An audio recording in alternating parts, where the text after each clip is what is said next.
In this video, I get sent to the realms as I go off. A Dane decides to push me off the circuit for no reason whatsoever. And in race C, a big crash happens. But where do you go?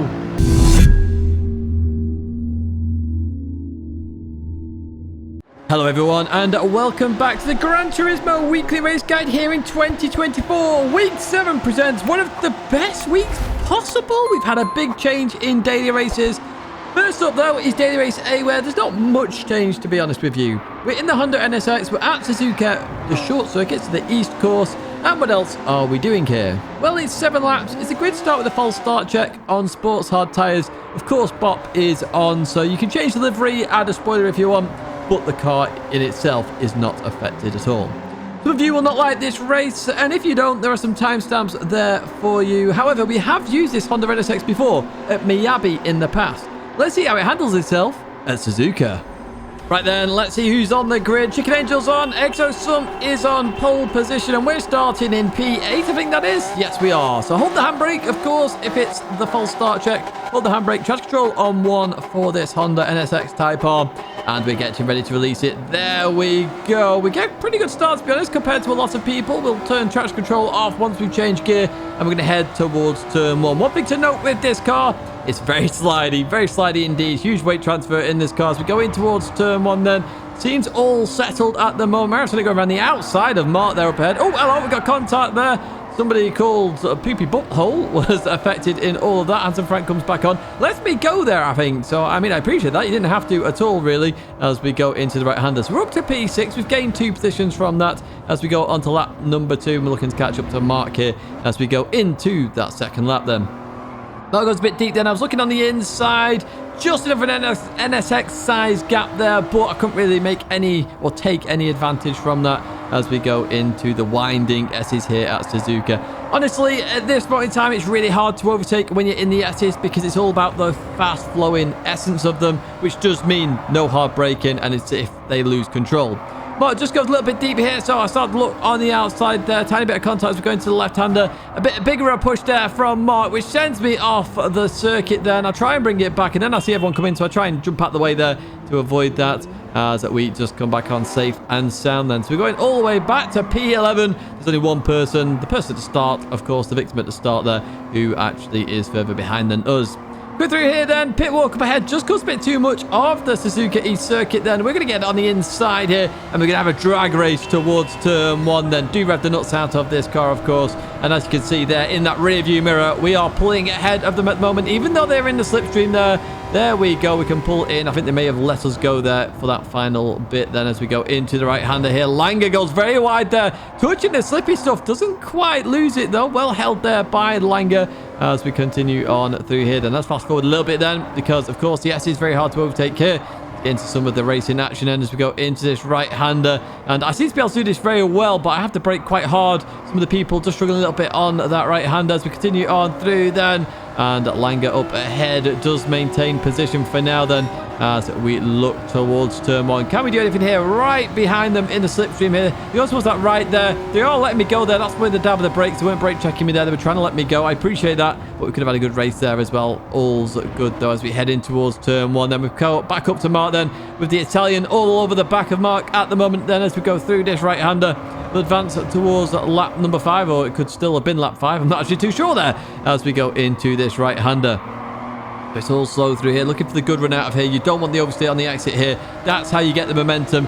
That's how you get alongside somebody. And this is how you overtake somebody then as we have this drag race once again towards turn 1. It's the only place to really overtake here. Turn number 1 then. The Italian on my left. I'm on the right. Who's going to make it through turn 1? In we go. We just get it stopped there. Happy days indeed. Another move made. Back into P8 where we started then. I'm back behind Mark here as we go into this left-hander. Mark's still struggling with this car then as we go into the right-hander. Looking around the outside initially, but I did remember that they did go deep last time, so I was a bit more cautious. They didn't this time. They gave me room as we go through this left-hander then. Going to head up towards this right, and in we go. And Mark's just got it all wrong again. Nudged out wide here. That allows the Italians to go back on through here as we continue on. I'm not sure whether Mark was waiting up for me there or not. We'll have a look at the bloopers, of course. We are gaining P8 back, and we're in the race for P7 now. But once again, frustratingly, just pushed off there. Very frustrating indeed then as we head towards turn number 1. Side by side with the Italian. Very hard to go side by side here, especially in these cars. They're so oversteer. As you see there, the weight transition just happened. The Italian keeps a nice inside line. Beautiful defense there from Lamin as we continue on towards the final corner. They get it wrong though. They go too deep. Max has got a bit too deep as well up ahead. So we're up into P7 then as we go through here. I know Max is going to have to hurt on his tyres. Gets a bit of oversteer. We're going to go for the drag race to the line. Now Max is going to change gear. I'm not going to change gear. Who gets the position? I do by 1,000th of a second. You see my delight there in the webcam. 1,000th of a second, not too shabby at all there from not changing gear versus changing gear. So, you know, you need to rev the nuts out of this car. Let me tell you what else to do here on this lap then. So as you head towards turn number 1, okay, I want you to stay in 4th gear. You just heard me hit the limiter. Just stay in 4th gear, trust me. If you change to 5th, you're going to have to brake just after the 100. If you stay in 4th, you can brake closer to the end of the barrier that I've highlighted on the left-hand side. That's why I say stay in 4th. The engine braking will help you. It'll keep the car more stable as well. So as we go into here, I'll stay in 4th gear. And then I'm only going to drop to 3rd when I feel the car is safe to do so. There we go. Nice and safe as we go through here. Trail braking throughout that corner.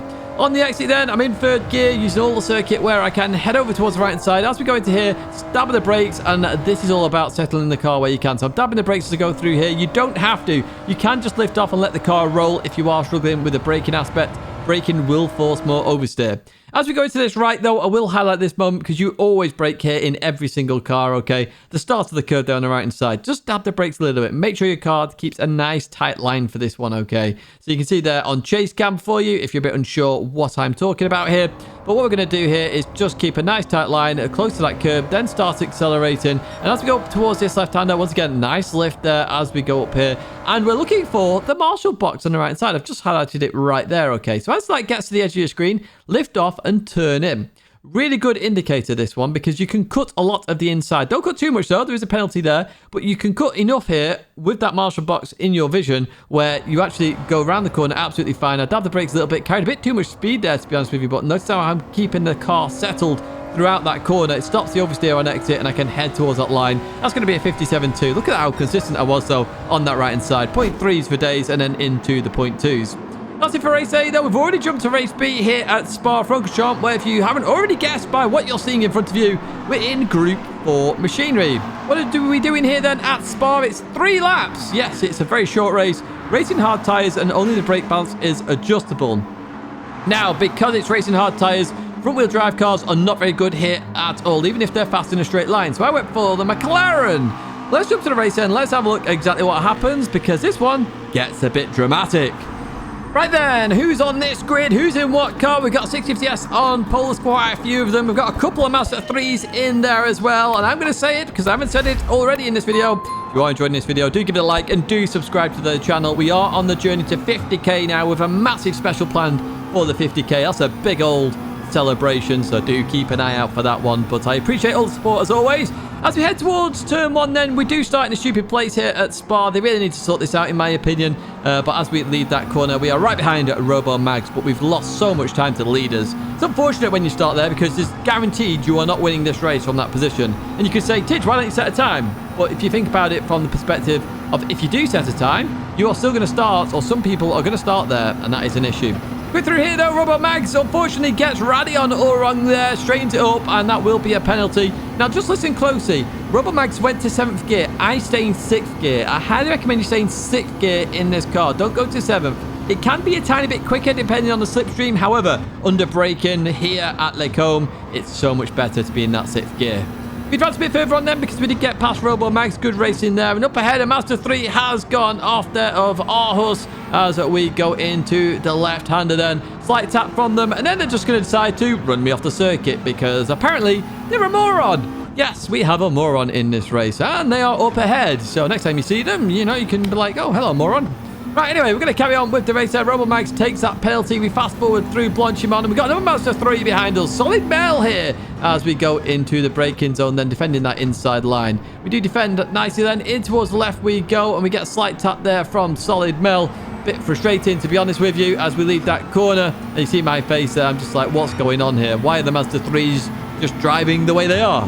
Maybe it's just because they are Mazda 3s. I don't know. Just on the straight here, you can see how good the McLaren 650S is. It can keep up with the Mazda 3, which is always good to see. It does mean we don't have to use that front-wheel drive car. And the front-wheel drive car, as I say, it's not the best car here. The Mazda 3 is not the best car, thankfully. So we should be able to see a lot of McLaren 650Ss instead, because the group really needs a rebalance, to be honest with you. The Mazda 3, very good at accelerating, though. Of course it is. We've seen that many times in previous races. So I'm just struggling to get by Solid Mel here. In fact, both cars are up ahead here. Maybe they can take each other out as we go into the left-hander then. Oh, clipping the bollards. They do slow you down a lot here. And you've just seen that from the Greek driver. Touching the bollards slowed them down. However, that acceleration, the mid-speed acceleration there that these cars have is just unbelievable. Through the left, we go of Puon then. Not quite a gap there for me to go in, so unfortunately, I'm going to have to fall in behind for now on the Greek driver, but it's so hard to overtake them on this mid part of the circuit, isn't it? They're just so good there with the acceleration that I really just can't find a place to overtake. However, I can overtake them when they do that and run wide there, so they just understeered off the circuit here. We're going to go into this right-hander. However, they send it with dirty tyres and push me out the way once again. Very frustrating indeed, especially when they have that penalty. Yeah, it's just driving moronic now at this moment in time. So I was becoming very frustrated with the Greek driver, to be honest with you. However, they're going to make a mistake that I made previously, which is think they're going to take the penalty now. So they got ready to change down a gear, realised they weren't taking it now, and we get alongside that Greek driver then to finally up a place once again. We give them just enough room on the outside. Go into Blanchimont here. We go through there fairly nicely indeed. They just run wide a little bit behind there as well. So we want to defend this as we go in towards the bus stop chicane then. Slowing the car down nicely here, and we do get it stopped indeed then. So in towards the left we go, just avoiding Jammy there, part of TCR of course. Shout out to TCR as always. I love the team, and I know I've got a lot of stuff to do for the team. I do apologise for the delay with that. It will be getting done soon, I hope. Head towards turn one, though. We're going to go hard on the brakes here, and the Solid Mel decides to absolutely send it from nowhere and hits TCR Jammy. Again, you're just driving like a moron. I don't know why you're doing it. You've got a penalty. Just stick behind everybody else. No point sending it. You're going to lose the place anyway. So, yeah, a bit frustrating all the same. Here's the other moron then that we've seen in the race so far, the Dane, as we go into the right-hander then. And they do defend that nicely here. That's a good defense, to be fair, as we go into the right-hander then. Going to continue on through here. We get a run on the Mazda 3, but this is where they're so strong. Here we go. I'm trying. We got Please Don't Crash Me up ahead then in a West McLaren. So, you know, taking the old F1 livery there. And we're going to see the Dane go on the inside. Very hard position for that German driver to be in, to be honest with you. You get a slight tap from the Dane. I do avoid the German, fortunately, here as we head towards the chicane. Then we're going to go hard on the brakes then as we go into here then, and unfortunately they just brake a bit too late, just pushed me out a little bit here. We go into this left and they just cut me off a little bit there as well. So side by side, I just give him enough room there on exit. Yeah, a bit of an iffy one, that one, to be honest with you, but I feel that was fair, and I was on the inside fair just. But we do finish in, I think that was P12 in the end. It wasn't the greatest result. Yes, it was P12 indeed. Let me tell you how to do this lap, though. As we head towards turn one, you're looking for the 100 board. You're braking after the 100 board, though, okay? You're braking after it. So just after that leaves the edge of the screen, that's when you're going to hit the brakes. It'll be just on the edge of the screen if you are on this camera here, chase cam, and you can see that right there. So what we're going to do is go hard on the brakes. Now, I'm going to drop to first gear, but go to second before you start accelerating. For some reason, this car has this weird turbo lag issue. I'm not sure what it exactly is, but what happens if you're in first gear for too long and go to second gear, you'll just spin the wheels out. But if you go to second gear early enough, it'll just accelerate through the corner. So, Arouge Radion then. Cut the left-hand side, but make sure you're back on circuit before the curb ends. Over Radion we go, and just going to pause it here. You can use all of the red and yellow curbing, okay? That is the track limits here. So, you can see that right there on Chase Cam, what I am using, and this is a valid lap. Of course it is. On the right side, you can actually see I've done a fair few purple laps here, so let's see what this one's going to be then as we head in towards Lake Holmes. So, we're braking just before the start of the curb there. Well, I'll say on the left-hand side. Front and a little bit to the left there. Not front and center and slightly left. But you can see that right there then. There's Chase Cam, that version there for you. Hard on the brakes here. Again, stay in 6th gear down the Kemmel. Don't go to 7th as we go into the right-hander and then the left. So we want to get as far left as possible here. And as we do that, we clip the curb and head over towards the right side. Short shift to 4th gear. You do short shift this car in general, by the way. You short shift on the actual gear number. As you see me go from 4th to 5th. And as we head towards this right-hander here, then we're braking just before the start of the curb. You can see I've just started braking right now, but that's my indicator right there, okay? What we will do is jump to Chase Cam just so you can see it from this perspective. The curb has literally just started to touch the top of the car there. So that's a good reference for you here as we go into this right-hander. So we've got 3 bollards. We're looking for that final one, okay? So there's lots of light green stuff. There's 1, 2. This is the third one, okay? We've gone to third gear, and this is when we're going to start to accelerate in this car. Basically, that's your just accelerating marker. And you always say, point them out. That is what I always point out here at Spa. It's a really good marker to accelerate out the corner. You can see I've started doing that right there. Head over towards the right-hand side, and what we're looking for here is that little bit of a gap there in the catch fence on the right-hand side. I need to be braking, and already have started turning before I get to that, okay? And that's because this car does understeer a little bit on this corner for some reason. No idea why, it just does. So, literally, that's what I'm going to do here. I'm just having the brakes, turning in, 4th gear then, just avoiding those bollards that we saw the issue with the Mazda 3. Trying to avoid the dark green stuff there, it's quite slippy as well. As we head to pull on now. What we're looking for is on the left-hand side. Stay in 5th gear for this one. Don't go to 6th gear, similar to the Camel Straight. And what we're looking for on the left-hand side is those 2 marshals there. Brilliant brake markers. They don't move an inch either, so they're really, really, really helpful. They are on the left-hand side. And that's what we're going to do here, okay? We're going to drop to 4th gear now. Turn in, and then we're going to short shift to 5th gear quite early on there, just to avoid a bit of understeer as the front nose would lift otherwise.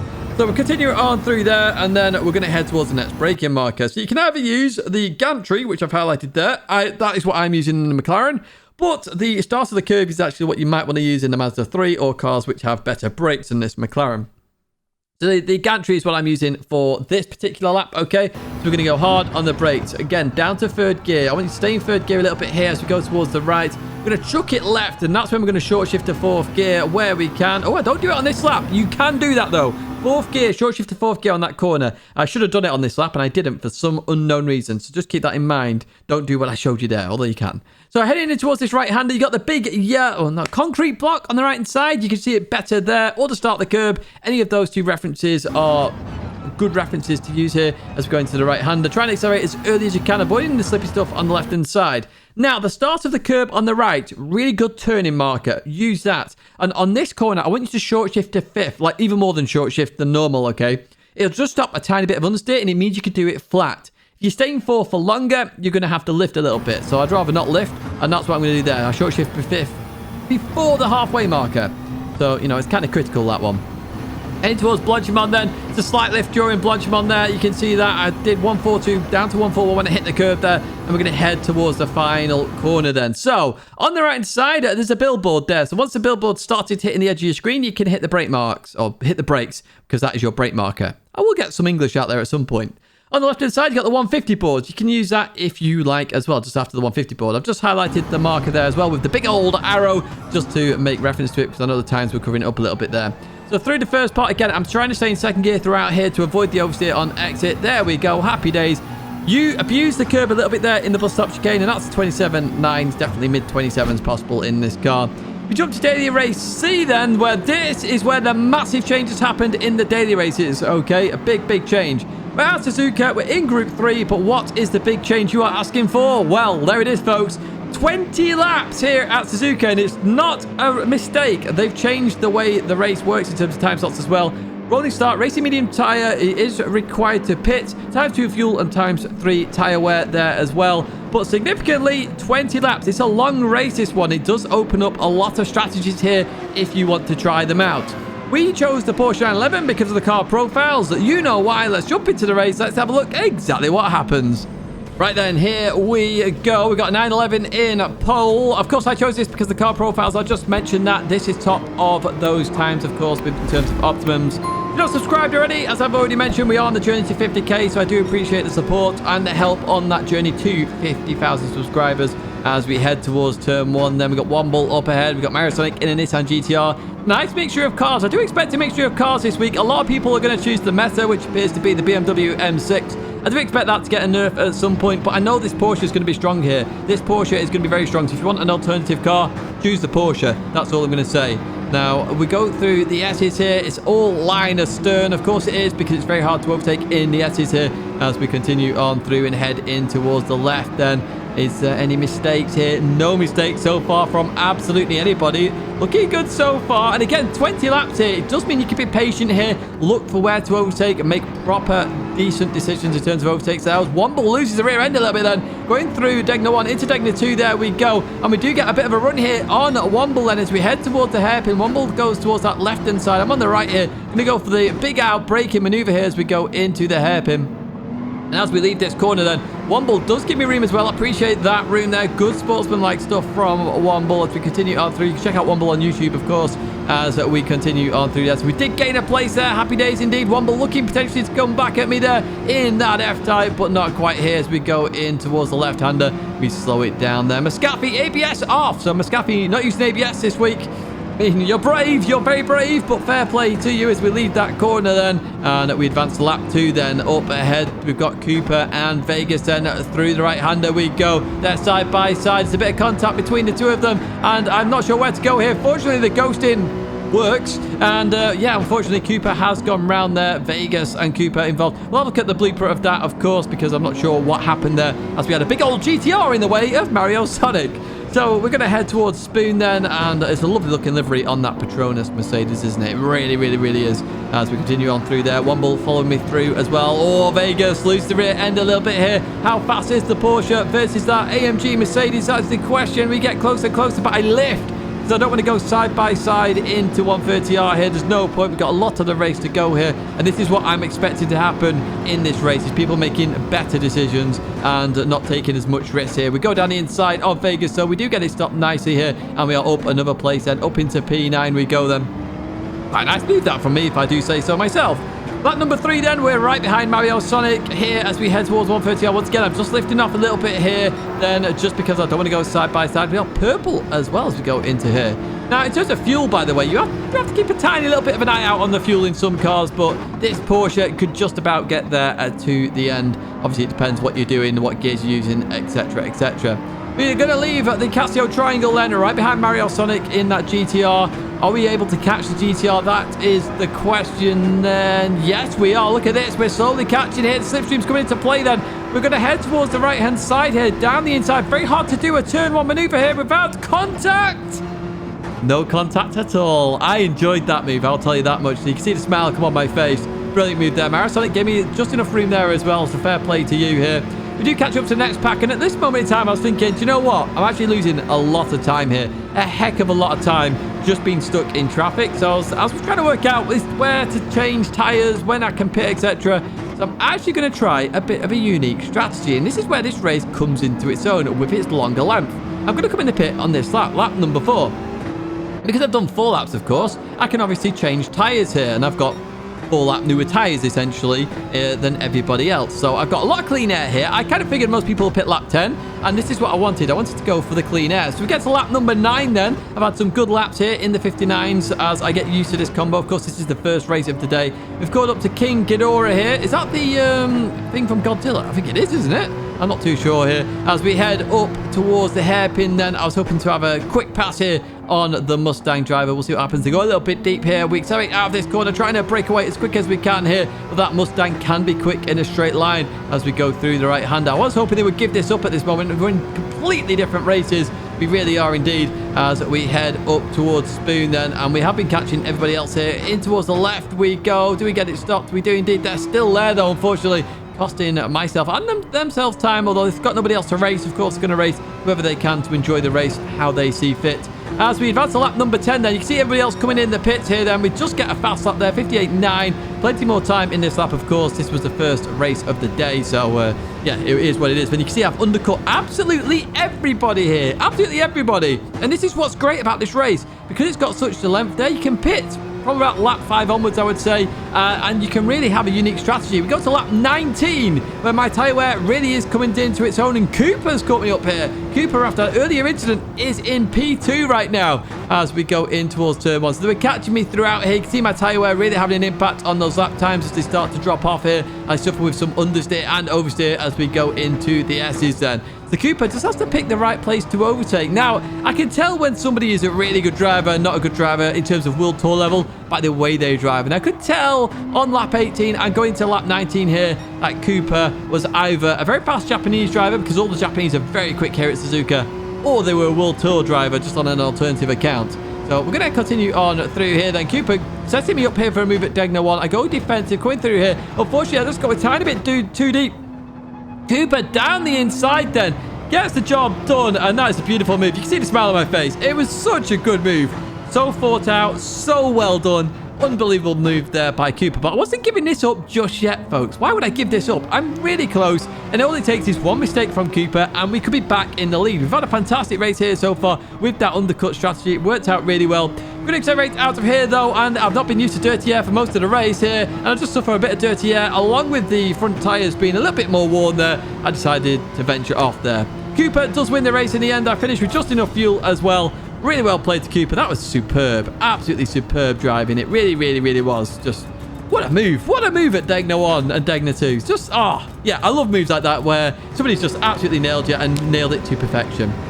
Right, let's go into the lap guide then of the time trial here. So heading in towards turn 1, you want to use the tarmac or the 50 board on the left-hand side as your marker, okay? You want to start turning in as you go hard on the brakes. You may want to release them a little bit as well as you go into the corner. You can see where the car is in terms of chase cam here as we go into here then. So you can see I've released the brakes a little bit there because I wanted to turn. Remember, as always, with a wheel, 100%, the wheel can do 100% of something. So if you do 90% turning, 10% braking, just keep that in mind. As we go into the S's, similar to race A, you're just balancing the car through here. So I'm dabbing the brakes a little bit. You don't have to dab the brakes here. You can just roll the car through if you're a bit unsure with the braking. However, for this corner in particular, I mentioned it in race A, mentioned it again in race C, you do brake for this and use the start of the curve on the right-hand side, okay? Now, normally I drop a gear in most cars. You will have seen this on the car profiles as well. I normally drop a gear and I'm normally trying to maintain around 80 miles an hour, okay? That's what I'm trying to do here. You see there, I just went under, but it wasn't too bad here as we go into the left. A slight lift for this left-hander. Clip the curve. Make sure you clip it because otherwise you're going to understeer off into the grass and the gravel there as we head towards Tidgney 1. Now, let me talk about Tidgney 1 a little bit here. So on the right side, you got the lamppost, okay? You may want to try and go as close to the 50 if you don't like that one on the right-hand side. But in an FR car, you can cut this a lot in most of the FR cars. In MR cars, like the Porsche here, you can't cut Tidgney 1 a lot. So just be careful about doing that, okay? If you try and cut it a lot, it's going to go all weird. There you go. I try and cut it a little bit there. It worked out just about fine there as we approach Tidgney 2. On the left-hand side, that Marshall tent there, the perfect brake marker. You can see I've just come off the throttle, about to go on the brakes right now, okay? That Marshall tent is just a beautiful marker. You can see here on chase cam whereabouts it is, and I'm literally going on the brakes now, so it's literally there on chase cam as well. Through the right hand, there we go. The Porsche are very good on exits, of course, because the engine is of those rear wheels. It can really plant itself as we head towards the hairpin. Now, what we're going to use here is the end of the curb. I'm actually going to brake just after the end of the curb, but that's my marker I use for the hairpin. I've always used this marker. You can go back on all my lap guides. It's the same thing. Even on different games, it's the same place, okay? So, braking in a straight line, 100% braking, okay, in a straight line. That's what I do here as I drop to first gear. Now, if you're in the Porsche, get early on the throttle, okay? Straighten up as early as you can and just plant your foot. The car should stick, and it's actually better than the BMW M6 in the hairpin. It really, really, really is. I'm going to head up towards Spoon then, okay, sticking towards that inside line then, and what we're looking for there is that escape road on the right-hand side. We're braking just before that. You can see I've just got on the brakes right now, okay? I've literally just got on the brakes, okay? We'll have a look at that from the chase cam perspective, just so you know there. Look at that beautiful marker. It really is a good marker, so everybody can use this, no matter what the camera, as we go into here. So we clip the curb on the inside, we're going to accelerate out, and then we're going to start braking and turning in before the end of that curb there, okay? If we're on the curb at the end of that curb, we're off. Okay, we're on the light green stuff. We're going off. We're going sliding, and we're hoping to catch it. That's all I'm saying. Anyway, we're off there before then. We see we started braking, and we're trying to balance the car. I'm in second gear in the Porsche. I'm going to start accelerating slowly but surely through the corner. You're going to have to do that in every single car. All cars will suffer some power oversteer there, so just be careful as you accelerate. Just slowly progress that throttle from 0 to 100. Right, towards 130R we go then, and at 130R we're looking for that 50 board on the right hand side. Now, this is a slight lift in most cars. Some cars can do it flat, and arguably, the Porsche, you may be able to do it flat if you can get the line right, but it's really hard to get the line right. So what I would recommend is a slight lift here, okay? You're aiming for 150 miles an hour at the apex if you can. I did 151, it dropped to 150 towards the exit there, so you can see how much speed you can carry. The BMW is even better there, okay? Heading in towards the Casio triangle, the yellow line on the right-hand side is your brake marker, okay? So as that starts, okay, you're literally going to hit the brakes. I need to stop saying that word. You can see it better here on chase cam. So it's just before that gets to the edge of your screen, of course. So first gear, then up to second. I'm going to go through the left-hander here. Be careful on exit of power oversteer. We're going to head towards the line. Keep a tight line here if you want to maximize that lap time. It will benefit you. It really, really, really will. We head towards the line for a 57.8, and this ghost is available to follow as well. I made sure my ghost was on there for you for this one. So heading towards the bloopers then, turn number 1. This was the NSX up ahead who, oh yeah, they'd already lost it by that point. Mark had nowhere to go. So that's fair dues with that one then. I just wondered what had gone on. We've just seen what's gone on. So we're going to go on board Mark again. So this is the incident where I went off. So coming through here then, I get alongside then, in towards the left we go. They let off the throttle too late. They pushed me off. Now, I have no issues with people making mistakes. I have issues where you've pushed somebody off and you don't wait for them. Okay, so I had an issue with that then. So this time, I'm going to try on the inside. This is the same situation, but notice how I give plenty of room there to Mark. As we go into this right-hander, though, Mark's just going to go a bit too deep. And once again, slight tag between us two. And I'm not sure he's waiting now. I wasn't too sure. I'm pretty sure it's more car control than waiting. But again, I wasn't really 100% with that, just looking at this one there. So race B then, what happened to the Mazda 3? They just tried to outbrake the McLaren there on the inside. That's not going to work out here. More critically, did they just full throttle me off the circuit? Let's have a look.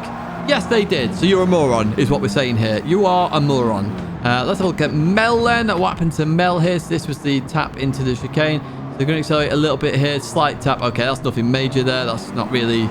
Might be a bit of netcode even in all of that as well. So that's fair dues. Let's go a bit further on here. So this is Mel who's going to understeer off then. So they're going to have dirt on their tyres here as we continue on. And then you're going to try and outbrake me with dirty tyres. So that is more on you. 100% more on you at that point. So yeah, that was a bit more moronic. And this was completely moronic. So we've just gone up the levels there. So heading towards turn 1. Why you've gone for this move, I don't know, with a penalty as well. And you've just sent it. Jamie had nowhere to go there. Fortunately, Jamie's going to retake that position. I saw it coming, so I sort of widened the corner as much as I could. And fortunately, I benefited from that. Let's have a look at this incident between Vegas and Cooper then. So Cooper got on the inside there. Beautiful move again. Cooper's making all the moves here. On exit then. Oh, it's the... Oh, you know what? It's like leaning on each other, and that just caused a bit of... Yeah, that's a racing incident more than anything, that one, I would say. Unfortunately, folks, that is it for this video. If you did like it, give it a like. Subscribe to the channel to stay in touch with all the latest content. You can do that via the logo there. And there are 2 videos there to check out, including the impossible attempt at Beat the Meta. Once again, thank you so much for watching, and I hope to see you in another video or live stream again very soon.